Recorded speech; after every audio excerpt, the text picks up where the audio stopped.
Today we have Octavia Butler's Clay's Ark. And how I came to be reading this book was a bit of a journey, so we'll go through this journey. Now, as anyone who's into the booktubes or the book talks or the whatevers or the Goodreads is probably aware, Octavia Butler at the moment is a big name. Name of the year perhaps, I think it was last year or a few months ago, Margaret Atwood was, and The Handmaid's Tale was everywhere. At the moment, it's Octavia Butler, and I've seen many reviews for a particular book of hers that she's apparently brought out recently. And I have watched reviews, some of them here on YouTube by very well-known people who you have probably also watched. And they sounded interesting. The one that the most people seem to be discussing right now is a kind of time-traveling story where a modern black woman goes back in time to past America, and as a black woman she's a slave and something like that. And it did sound intriguing. And I did put it on my wouldn't mind reading it maybe one day list. But it only sounded marginally like science fiction. So the fact that everyone was lauding her as a great science fiction writer, I thought was a bit odd, and I didn't look into it too much until in November I was in this shop with this amazing book haul, which there's a YouTube about, and I came across this. Now, there was no doubt in my mind that this was science fiction. This is 80s science fiction, and oh, look at this cover. It's one of a number from the 80s where you have this wonderful wraparound style. The artwork for the canyons, which is somewhere in some American desert, are beautiful. The book is actually in really good condition considering its age. I don't think it's had too many owners. It doesn't seem to have been through any of the normal second-hand bookshop things. There's no titles or stickers on it really. It has faded on the cover a bit and it's a little bit creased.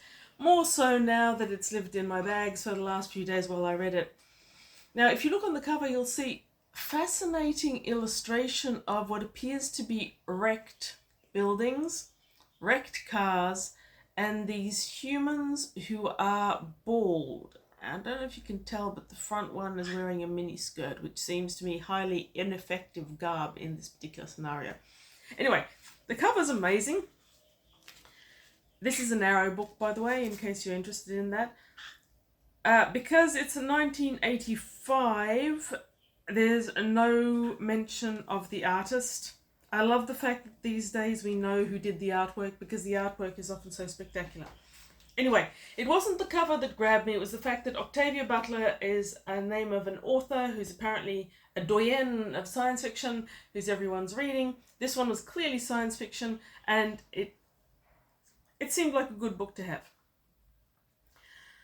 So I plucked it off the shelf at random the other day because I am a mood reader, and the story actually grabbed me instantly. I was actually a little bit shocked at how fast it sucked me in. If you've ever swum in Australian oceans, you know that moment when all of a sudden you realise the current is so harsh that you have got no chance against it. And if it's a really, truly high riptide day, that may be before the waters even reach your knees. You realise you've got no chance against this current, it just sweeps you. This book swept me just like that, and I was quite shocked at how successfully it drew me in.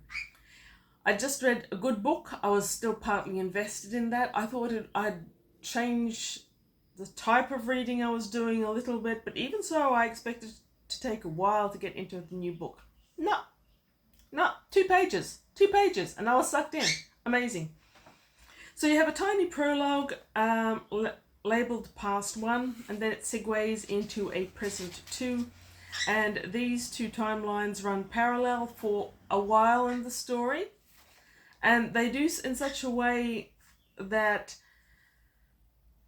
the information that you need to make sense of the story and what's happened flows into your mind sort of organically while you're enjoying the reading experience. Now, I don't always love split timelines. They can be good or they can be absolutely horrendous, and even on average I'm impatient with them. But here I thought it worked really, really well. And this is extremely trivial, but I also really like the font of those different timelines. I don't normally notice fonts, but this particular font, while being distinctly 80s, it felt like it was giving the sense of science fiction future, but it also has a slightly more sciencey feeling, and one of the characters is just off a spaceship. We'll get to that. I was also taken aback by how fast, really, really fastly, I became 100% invested in the characters. Not a little bit, oh, I wonder what happens, like fully invested. Just within a couple of pages, again. Seriously, that's pretty rare. And by page 20, I was thoroughly invested in the story, in the characters, in the world. I was there. I was there for it, whatever it did.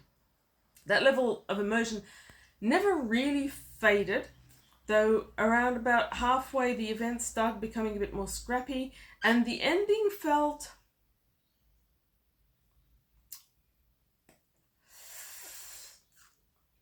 Also, I suppose, scrappy. The ending felt almost inconsistent. Anyway, the beginning.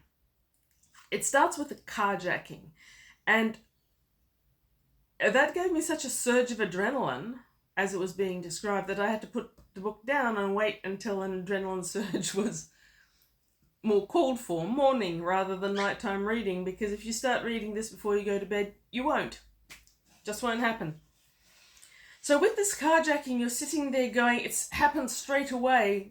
The characters are brand new to you, and all of this is happening, and you don't know where it's going to go, and you don't know how it's going to get there. There are so many possibilities that this carjacking could take you towards, and yeah, sucked in. Now that instant investment in the characters that this book gives you, I thought was really dramatic, exceptionally well written. Really exceptionally well written. I can see why all the rave reviews for this author, because yes, the characters, that level of investment is dramatic because the characters aren't actually incredibly strongly defined. I would say they're lightly brushed. They're more like an outline than an oil painting. There's a father who's also a physician, his two twin daughters in the car. You barely learn their names, but you remember those names before the carjacking takes place, and then everything just goes bam, bam, bam. It never stops, but you never forget the characters and you never forget their names. I forget names really easily, but these ones, I don't know what she did. It was black. It's magic, absolute magic, how they all came together. So it is incredibly how maximally invested one becomes in characters that are so minimally described, and how such a minimally described character could possibly be so complete in your mind. They should almost be stereotypes. You're given so little about them, but they are far from stereotypes. They're real. Okay, so the story. This book is apparently a prequel, written in 84, have I said that already? I don't know. It was a prequel to a 1976 book called Pattern Master, which I don't think I ever read. I'm not 100% certain. I didn't know that it was a sequel until I googled it, because the book doesn't tell us, and it's a fine story as a standalone. Not only is this a prequel to the Pattern Master, but Pattern Master is one in a whole series of them. There's a whole heap. And while I initially didn't think that I'd read any Octavia Butler, now I think I did, and I've got a feeling that the one I read might be the book that she won't have reprinted because she doesn't like, called Survivor. It's in the same world type. Yeah. Anyway. This dystopia dying earth type scenario was so good. I actually think that I was lucky to have read this book on its own, as a standalone, unique in my memory, and with nothing else crowding it out. And I also think that the story came as a complete shock to me. Now, it's so much easier to not spoiler reviews when you're writing them as when you're speaking them, but anything I describe about the actual plot here is likely to come as a spoiler But it's such an old book, does it count? Anyway, all I knew about this book going in is what I'm about to read you from the back. A horrifying world in the near future, when the bonds of civilization have all but disappeared, when violence and vigilante justice are the rule. The kidnapping of a doctor and his 2 daughters in the California desert is hardly exceptional, but who are the small band of strangers who capture them?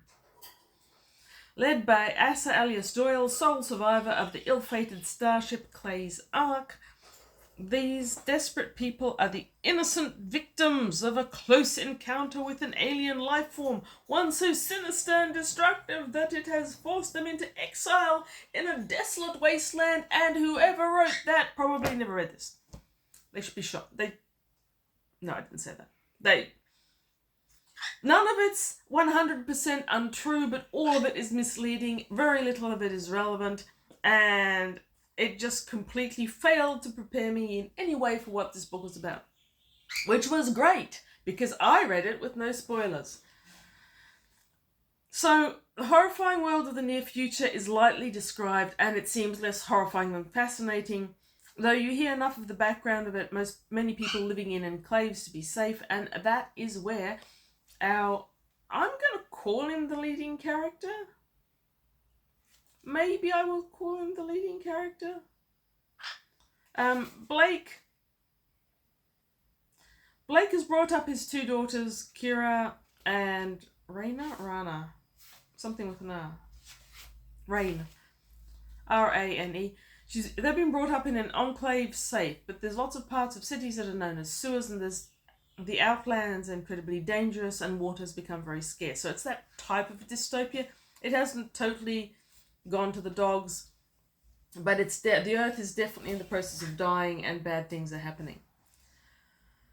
So, yes, but it's not a horrifying world of the near future. It's actually quite reasonable when you think about it. Vigilante justice being the rule. I didn't see any vigilante justice in here whatsoever, so whatever. Kidnapping of a doctor and his 2 daughters in the California desert, hardly exceptional. Who are the star band of blah, blah, blah, blah, blah. Led by Asa alias Doyle, who is named that once, maybe twice in the novel. That is not what he calls himself. He calls himself Eli, and everyone else does as well. I feel like the Asa alias Doyle bit is necessary because in one of the future in the timeline books, but past in our timeline books, I think his name was mentioned, and so it had to be in there. Eli is indeed the sole survivor of the ill-fated starship Clay's Ark, which had gone to Proxima, one of the stars, and I think it might have been Proxima something or other, with a crew of 14. These desperate people are the innocent victims of a close encounter with an alien life form. That's just... It's not relevant. It's not accurate. Innocent victims, not really. Close encounter, well, it's inside them. So you don't get much closer than inside your brain cells, do you? I don't know. There's a lot about that that's wrong. But I should probably say that if you're thinking of reading this book and you don't want to know what happens, spoilers, I mean it, because I'm going to discuss it. And you can't really discuss it without spoilering it. So Eli is the sole survivor of the starship. Everyone on board the starship became infected by this organism while they were on a far star. And you later find out that every animal that they examined on that star was infected to a greater or lesser degree by this organism. So of the 14, 10 died outright, or, well, they're still trying to figure out how to survive being infected by the organism. Of the 4 that survived, including, by the way, Eli's wife, who was on the mission, of the 4 that made it back to Earth, Eli is the only survivor because the spaceship crashed in the desert not too far from where our doctor and his two daughters are kidnapped. Eli makes it away from the starship. He feels like it's been sabotaged. This organism, it takes people over completely. So once it's become ingrained in your body, you become sick. But when you've recovered from the sickness, you're stronger, you're faster, your eyesight's better, your hearing's better, your sense of smell is better, you're incredibly hungry.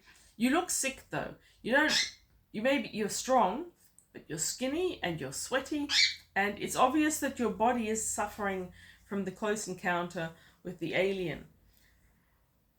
The other thing that the alien does is it totally takes over your thought process if you let it. You can struggle against it. You can keep some version of your own humanity. But the alien will be forcing you to do things, and while you can resist some of them, you can't resist all of them. And that leads to the strong moral ambiguity within this book, because you've got Eli and the other people on the ranch, and they're now joined by Blake and his daughter, Kira and Rain, and they have been taken over by this alien, but they are still human, and they are very aware of the conflict between the human side and the alien side. The alien wants them to do things, and some of them are heavily morally ambiguous by human standards. Some of these ambiguities I didn't love in theory. They're well done, I didn't hate them. One in particular, the organism wants to replicate itself, so it wants to infect more people, but it also wants the people who are infected to breed, because the creatures that are bred are... their children are kind of not really human. They're not really a human, they're not really the alien from the planet, but they have characteristics of both.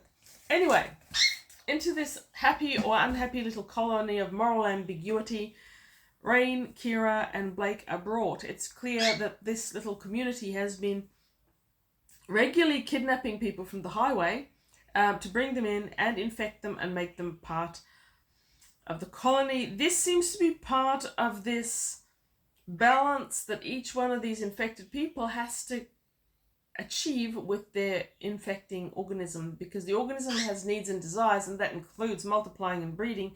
But Eli particularly, who was a doctor and a geologist aboard the spaceship Clay's Ark, is aware that releasing it into the general population would be horrific, because the mortality rate to people who've been infected while they're being taken over is very high.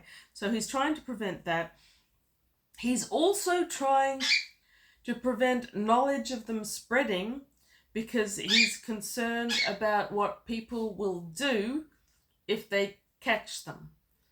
Now, Blake, as a medical doctor, wants desperately to get to the outer world and warn them about this invasion or pandemic, depending on how you look upon it, which has now on planet Earth and is going to be unleashed, because he's realistic about the fact that it can't be contained forever.